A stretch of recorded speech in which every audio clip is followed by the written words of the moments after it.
guys, welcome back to my channel. If you guys are new to this channel, do not forget to subscribe the channel below.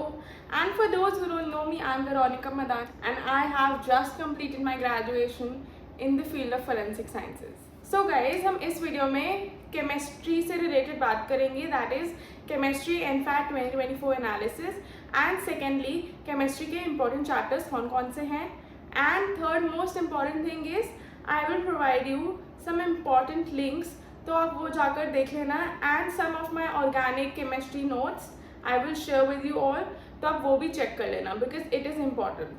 So guys, मैंने last year का paper analyse किया है, पूरा paper बैठ के solve किया है इस डायरी में. ये मैं लिंक अटैच कर दूंगी डिस्क्रिप्शन बॉक्स में, तो ये देख लेना.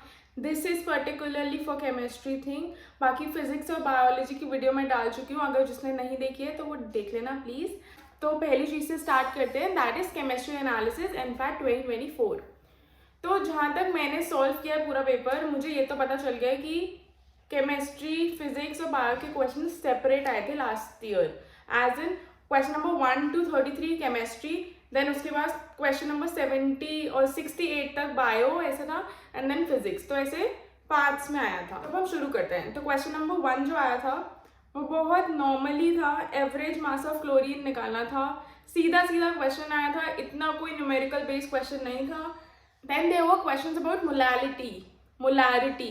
तो ये बहुत इंपॉर्टेंट टॉपिक्स हैं, तो आप इनके फॉर्मूलाज प्लीज़ अच्छे से याद करके जाना. और सीधा सीधा क्वेश्चन आता है तो सीधा सीधा मोलैरिटी भी निकल जाएगी, मोलैरिटी नॉर्मैलिटी भी आ जाए तो भी आप कर लेना. Then neutrons, protons, mass number, ये भी बहुत इंपॉर्टेंट है. Mass number minus atomic number, आपका न्यूट्रॉन्स आ जाएंगे. तो आई होप ये आपको पता हो. देन एनर्जी की इक्वेशन होती है E equals to H nu, ये मैंने फिजिक्स वाली वीडियो में भी बताया था. तो ये इंपॉर्टेंट क्वेश्चन है गाइज.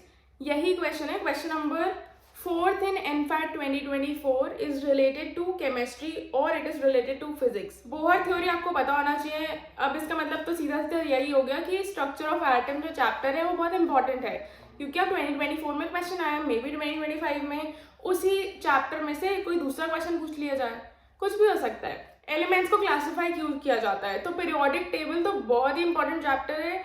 उसके ट्रेंड्स पढ़ लेना, उसके एक्सेप्शंस पढ़ लेना, ठीक है. कौन इलेक्ट्रो पॉजिटिव होता है, कौन इलेक्ट्रो नेगेटिव होता है, ये पता होना चाहिए. कौन इलेक्ट्रोफिलिक होता है, ठीक है. ये सब इंपॉर्टेंट है. और यही क्वेश्चन आते हैं. आयनिक रेडियस पे क्वेश्चन था. नॉन पोलर और पोलर कंपाउंड्स कौन से होते हैं, तो ये आप पढ़ के जाना. आपको पता होना चाहिए अगर 4 ऑप्शन दिए हैं तो उसमें से पोलर कौन सा और नॉन पोलर क्या है. तो ये कुछ चीज़ें हैं जो मैं आपको बता रही हूँ, वो इंपॉर्टेंट है और ये बहुत बेसिक चीज़ें हैं. जैसे कि 2s और 2p ऑर्बिटल्स आपको दे दिए जाए तो उसमें कितने मॉलिक्यूलर ऑर्बिटल्स होंगे, तो ये आपको पता होना चाहिए. गाइस, अगर मैं बोर कर रही हूँ सॉल्व करते करते तो आप वीडियो की स्पीड बढ़ा लो और जल्दी जल्दी में वीडियो देख लो, बट वीडियो पूरी देखना क्योंकि इंपॉर्टेंट है, ठीक है. देन वर्क क्वेश्चन नंबर 12 में आया था वर्क डन का फॉर्मूले से रिलेटेड क्वेश्चन. अब यही क्वेश्चन मैंने फिजिक्स के वीडियो में भी बताया था, क्योंकि वो फिजिक्स में भी पढ़ा जाता है फॉर्मूला, और वही सेम फॉर्मूला केमिस्ट्री में भी पढ़ते हैं. तो यही फॉर्मूला है, work done is equals to minus P delta V. V is volume, P is external pressure.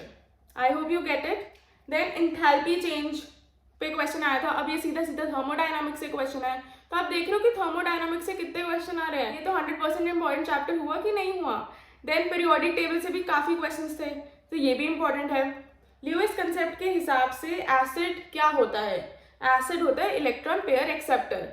A for acid, A for acceptor. तो ऐसे याद करा करो. देन कम्स फ्लोरीन के ऊपर 2 क्वेश्चन आए, HF से रिलेटेड, और fluorine does not show positive oxidation state, ठीक है. Then hydrolysis of carbon chloride bond क्या देता है, एक कैटायन देगा एक एनायन देगा. इतना इजी क्वेश्चन थे, लेकिन इसके ऑप्शन इतने अजीब थे कि वो कंफ्यूज कर सकते थे. Then maximum number of carbon atoms of alkane must have to form isomer. तो कितना होगा, 4 कार्बन एटम एल्केन में होने चाहिए कि आइसोमर बना पाए. आइसोमर से रिलेटेड एक फॉर्मूला होता है, तो जब आप ऑर्गेनिक केमिस्ट्री पढ़ोगे तो आप वो फॉर्मूला प्लीज़ चेक कर लेना, बिकॉज वो फॉर्मूला अभी मुझे याद नहीं आ रहा है. मुझे याद होता तो मैं ज़रूर बताती. देन नेक्स्ट इलेक्ट्रोफिलिक रिएजेंट क्या होता है. अब ऑर्गेनिक केमिस्ट्री के इतने क्वेश्चंस थे ना लास्ट ईयर के पेपर में, आई थिंक 7 से 8 क्वेश्चंस थे ऑर्गेनिक केमिस्ट्री के, और 3 से 4 क्वेश्चंस थे नेम रिएक्शंस पर बेस. अगर आपने नेम रिएक्शंस अच्छे से पढ़े हैं तो गॉड नोस कि 4 से 5 क्वेश्चन आप मे बी 2025 के पेपर में भी निकाल लो। कोऑर्डिनेशन कंपाउंड से भी क्वेश्चन आया था।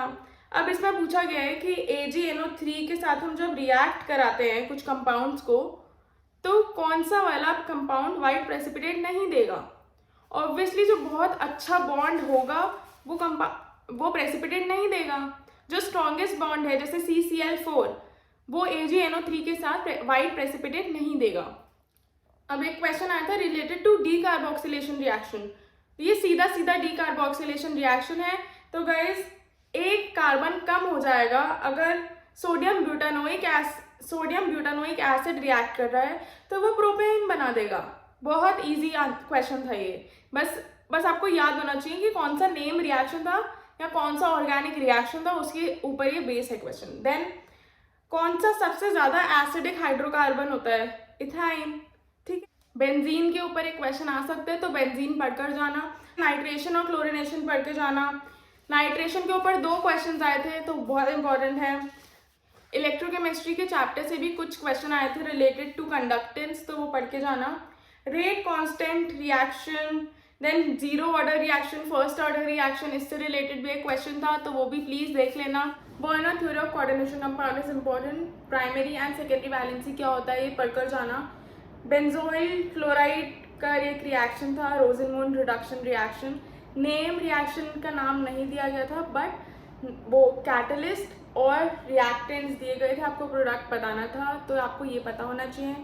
देन हाइड्रोकार्बन से ही रिलेटेड क्लेमेंसन रिएक्शन आया था तो that is also important. Then reduction of nitrobenzene से 2 क्वेश्चन थे, question number 31 and question number 32। एक कंपाउंड दिया था उससे कितने आयंस रिलीज होंगे इन एक्वस सोल्यूशन ये बताना था, तो ये बहुत ईजी था। तो ये थे क्वेश्चन से रिलेटेड टॉपिक जो बहुत इंपॉर्टेंट है फॉर दिस ईयर, तो ये पढ़कर जाना। And according to these questions I have maintained a list of important chapters जो आपको बहुत ज़्यादा इंपॉर्टेंट, जो मेरे हिसाब से बहुत ज़्यादा इंपॉर्टेंट है और आपको पढ़ना चाहिए। तो जो चैप्टर्स के नाम है वो हैं solutions, electrochemistry, coordination compound, periodic table. इसके सारे ट्रेंड्स, इसके सारे एक्सेप्शंस याद कर लेना। ऑर्गेनिक केमिस्ट्री में mainly name reactions and hydrocarbons and benzenes ये कर लेना। Chemical kinetics, thermodynamics and atomic structure, ये कुछ इंपॉर्टेंट चैप्टर्स हैं मेरे हिसाब से, तो आप इनको प्लीज़ एक बार अच्छे से पढ़ लेना। और बाकी मैं नोट्स आपको प्रोवाइड कर दूंगी तो आपको डिस्क्रिप्शन बॉक्स चेक कर लेना, उसमें जो लिंक होगा ड्राइव का उसमें जाकर एक बार प्लीज़ देख लेना और केमिस्ट्री एनालिसिस लिंक भी देख लेना। And thank you for watching this video. अगर और भी कोई भी प्रॉब्लम आती है in your preparation specifically for BSc MSc forensic science तो गाइज कॉमेंट कर देना प्लीज़ वीडियो के नीचे। I try to reply to each one of you and मैं कोशिश करूंगी कि मैं आपकी सारी क्वेरीज, सारे डाउट्स पेपर से पहले क्लियर कर दूं जिससे आप मोटिवेटेड होकर एग्जाम देने जाओ। एंड मैं सोच रही हूँ कि मैं एक लाइव सेशन भी रखूँ विद यू ऑल, तो I could interact with you all और आपके कुछ क्वेश्चंस जान सकूँ। तो that's it for today's video. I hope it help and like, share and subscribe my channel. See you soon in NFSU। जल्दी आ जाओ पेपर देख के। Bye bye.